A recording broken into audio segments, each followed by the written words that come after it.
Family and fellow soldiers, I'm the professor, and this is the moment of truth. As the inaugural moment of truth for 2022, I think it's important that we give some credit to some important people who do not get thanked enough by me, and that happens to be you. B1 Brigadiers family, a group who I don't give nearly as much credit or thanks to as often as I need to. I've been in this YouTube space here going on some 15 years almost.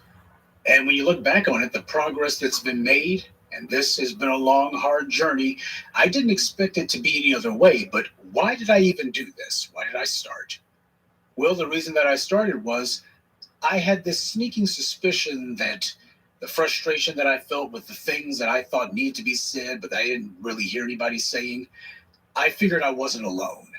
I wasn't sure of it necessarily, but I strongly suspected. For the vast majority of people who try to do anything online, especially on YouTube, a lot of them can't get more than a few hundred subscribers. If they just leave their channel there necro posting, they might get 1,000 or so, but they don't get people who really follow them. They don't get thousands of anything. I've never had a problem with that, mainly because I haven't been alone. You've been here. Like a lot of people, my initial motivation for getting started was that I didn't see anyone hitting the points quite the way that I did, and that's fine. I did what Black people should always do under those circumstances. Don't complain that, well, somebody's not saying it this way, or if only somebody would tackle this subject. I didn't point my finger at this person or shake my fist at that person or whomever seems to have a platform and gripe that they need to say thus and so. We got to get in the habit of rolling up our sleeves and getting into the game. That was my initial motivation in those early years. Any thinking person who has an idea that's important to them naturally wants to spread that viewpoint to as many people as possible. But it's got to be about more than that. It has to be about more than the person who's speaking or writing or trying to spread their worldview. It's got to be about the people that they're talking to as well. It's got to be a group activity. Now, a number of you who probably remember those early videos that I did back in the day, I started off talking about ancient Kemet. Some of you might know it as Egypt.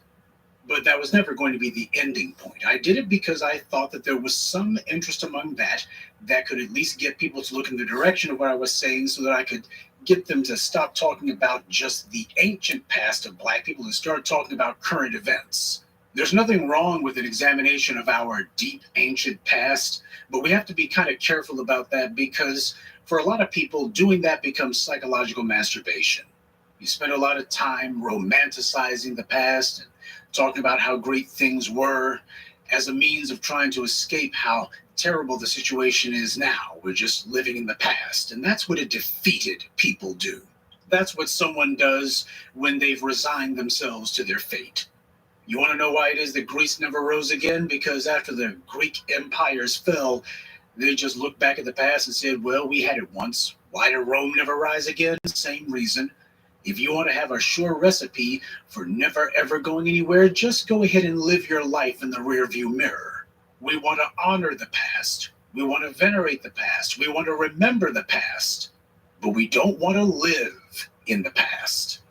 And lest there be some people here who misunderstand me, keep in mind it was Dr. John Henry Clark himself who talked about how he had attended a particular lecture and there was a young man there when Dr. Clark was trying to talk about current events. The young man kept going on about the pyramids in Egypt and the pyramids. And finally, as Dr. Clark put it, he got tired of this haranguing and he asked this young man, do we need the pyramids now? Too many people who were talking about our past, they were more interested in basically trying to show how much they knew, a dry recitation of facts and figures in linguistics, that it becomes a matter of great, but can you go ahead and explain to people why it's important that we know this? You study the past so that you can get your bearings for the future.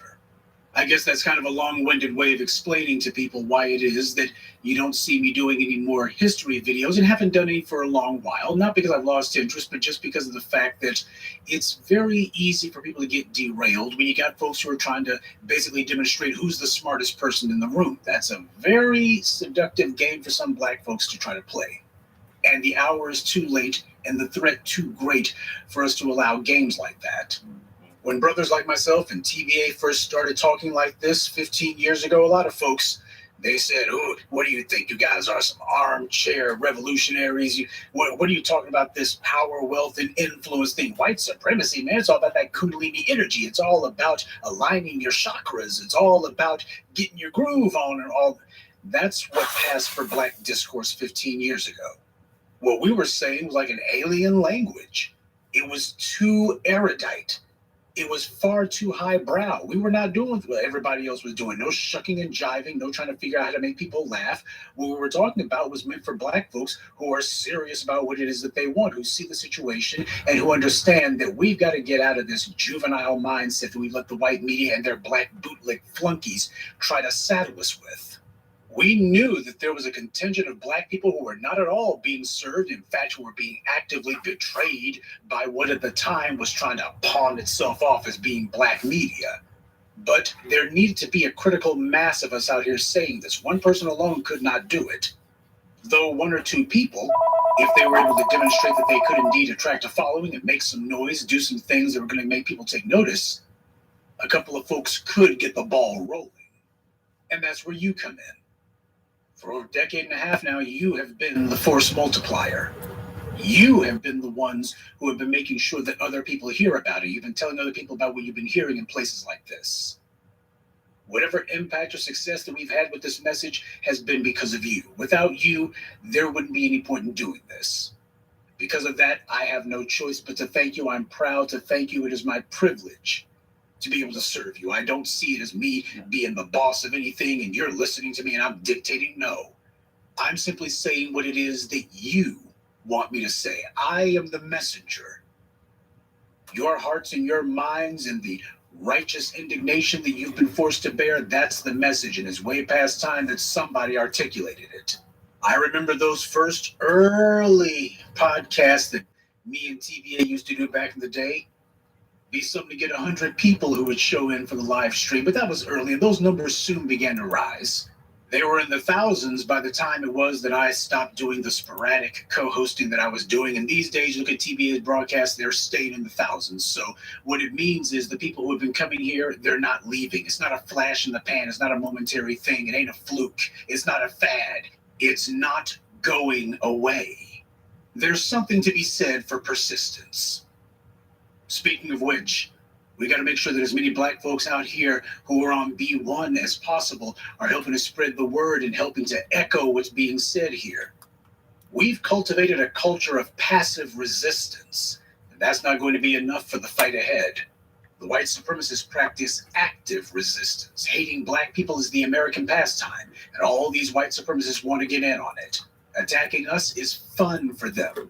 That's because they've been able to do it without us charging them a price for it. Kyle Rittenhouse thought that he was hot stuff until people made it clear, hey, these anti-police violence protesters, they're packing heat now because of you, and they're just waiting for the next fool to show up. Oh, you had a whole bunch of these little race soldiers thought that they could get away with harming Black people for free, and now people are pulling up in front of their homes, and all of a sudden, they are finding out real quickly that maybe they don't really want to antagonize the Black community like that. Nobody's seen or heard from Daniel Pantaleo since he murdered Eric Garner.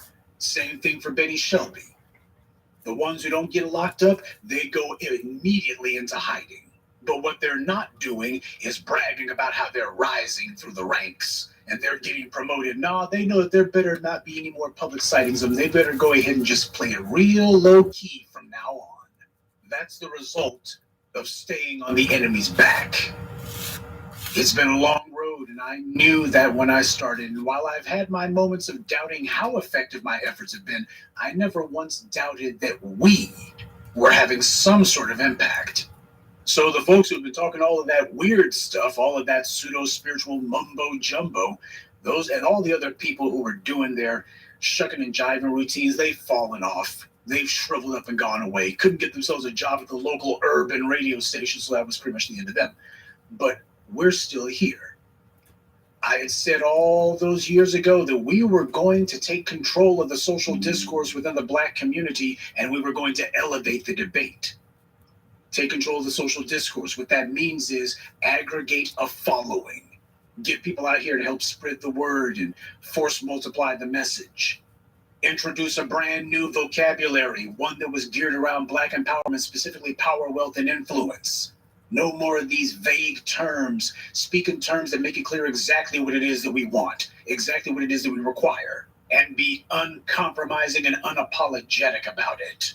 Yeah, there were some people who at the time called themselves laughing, but now that white supremacy is on the march, and now that they see that it's going to take resources if they're going to survive this race war, now all of a sudden they're realizing that when the chips are down and things start getting serious, people aren't looking for all of that mumbo jumbo. They need something serious, something real. And they realized that they were not qualified or able to engage in this kind of discourse. So we left them in the dust. Oh, you had the Charlemagne, the frauds, and the other clowns. They were trying to make some rear guard last ditch effort. They were trying to drag us back to the shucking and jiving, the roly-poly Martins, the rest of these fools. All of these guys, the butter biscuit morons, they were sitting here thinking to themselves, oh, just a little bit. All we got to do is we're going to talk a little bit real for a moment, then we're going to bring them right back to the plantation. But what they found out was we weren't going anywhere. And they also found out that the black audience that they were trying to deceive and fool wasn't gullible. You guys weren't going for it. Oh, there's been a few fools who have desperately, pathetically tried to do their best new black media impersonations. But you guys, the masses, you've given their little performances thumbs down. And that's terrifying to them. Our talking points, the subjects that we cover, and the way that we go about it, we have set the standard so high that most of these old fools who used to be running around, it was a standard that they simply couldn't meet. How different the discourse is now than it was then. And a lot of those fools who did manage to hang in there by their fingertips, they're not talking the way that they used to. They're sounding like us. We didn't have to change anything. They were the ones who had to change. That's taking control of the discourse. You see, it's not the Pookies and the Ray Rays or the Shea Butter crowd or the Boule or fraternity sorority chumps, ski-wees or the dusty dudes or the hood rats or the sitting on their mama's couch 8 hours a day smoking the joint trying to get a county check. Those people are not going to take us anywhere. They're not going to get anything done. You are. And please don't ever let yourself be deceived or caused to focus too much on the subject of, well, what's our raw numbers? We only need as many as we need. Yes, it's important how many people you have, but it's far more important who you have. We haven't managed to have the impact that we've had or gotten to the point where we are or been able to stay in the game this long by trying to get the biggest number of people. Black empowerment is about quality, not quantity. Buffoon entertainment television, you know, the kind of lowest common denominator type of media, they may be able to get a lot of people to watch them, but their audience is useless. They are exactly what the white media and white supremacy's made them, mindless consumers. The only thing they're good for is sitting in front of a television, laughing idiotically at whatever comedy is in front of them, or being engrossed by whatever stupid sports-related drama that they're looking at. That's not an army, family. That's a herd. And the only thing a herd gets is slaughtered. If you take a look at any army throughout history, the most important thing for an army is if you haven't got the biggest army, that's fine. Alexander the Greek, because I would dare not ever call him great, but Alexander the Greek, imitating what he had learned from the Egyptians, demonstrated exactly what it is that a smaller group can do. A smaller group has speed on their side. They're much more agile, less people to have to pass the information through. A smaller army will devastate a larger army if that army is better armed and has much better morale. If they're better motivated, they'll slice through that larger opponent like a blade. Don't believe me? Look at the uprisings of 2020. It's not the masses who are going to slaughter white supremacy. It's going to be we, that dedicated, hardcore few. As white supremacy is strangled out of existence, the hands that send it to hell are not going to be the hands of the masses. It's going to be the hands of that dedicated select elite who are actually willing to get the job done. Why am I still doing this? Because you're still here. And because the enemy is still here and needs to be defeated. Make no mistake, I am as thankful for your perseverance as you are for mine. Perhaps the most common comment that many of you make is that you like the fact that you feel I'm able to state things the way that you wish you could. That's a common thing, probably one of the most, if not the most common comment that I see. that you have a thought on the tip of your tongue, but you are struggling to figure out how to quite express it. And here's this guy over here, this faceless individual for 15 years, and he seems to be able to express those thoughts. I think those of us who have been blessed with the gift of the gab, or in my case, it took me time to develop this particular skill. I think that we owe it to ourselves and we owe it to our people to advocate on their behalf. That's the reason why, of all the things that you might see me take credit for, the one thing that you don't see me taking credit for is, oh, look how eloquently I said that. Now, don't get me wrong. If somebody's sitting here sounding like a mumble-mouthed moron, like somebody who's doing that, if this person clearly has a small vocabulary, you're not going to be able to tackle large subjects, complex subjects, if you only got a very limited vocabulary, or if you don't really understand how to express yourself. Now, there is something to be said for that. But that said, once you've stepped into the arena of taking on big issues, big ideas, you don't get to sit there and say, well, look how eloquently I did that, or look at a good turn of phrase that I did. It's kind of expected. That kind of goes with the territory. You don't get to take credit for that. You don't get to brag that I represented my people and represented them well. You're supposed to represent your people well because you're representing yourself too. I've been involved in social advocacy for our people since at least my early teens. So I've been steeped in it for decades before I ever posted a video on YouTube. I've had a lot of practice learning about anti-Black racism and refining my understanding of it. I didn't just start doing this in 2007 is what I'm saying. And I want all of you to know that I've learned more from you who follow me, you who I've come into contact with over the years, than you learn from me. I gotta be honest about that. That's how I feel about it. I feel like I've learned more from you than you have from me. Over the last decade and a half, I've benefited as much from your encouragement and support and your recommendations as you have from anything that I've said in my video essays. And for that, family, I am grateful to you. Now, I don't know what the future holds. I certainly will do my part to influence it as best I can. Whatever impact I've had has been because the people I speak for inspire and encourage me to keep doing this. The enemy is motivated by fear of losing their control over us. We're motivated by love of freedom and of each other.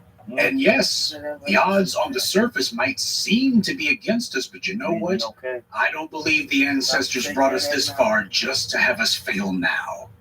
So our New Year's resolution must remain the same as the old one, to double and redouble our efforts to confront and fight anti-Black racism whenever and wherever we find it. We owe it to the generations who died and fought to break the chains of bondage. We owe it to those precious generations not even born. We owe it to ourselves. Good day, and be one.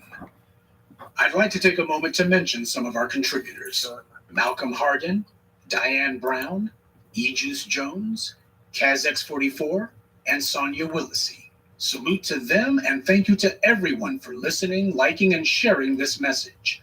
Black empowerment only exists because of you.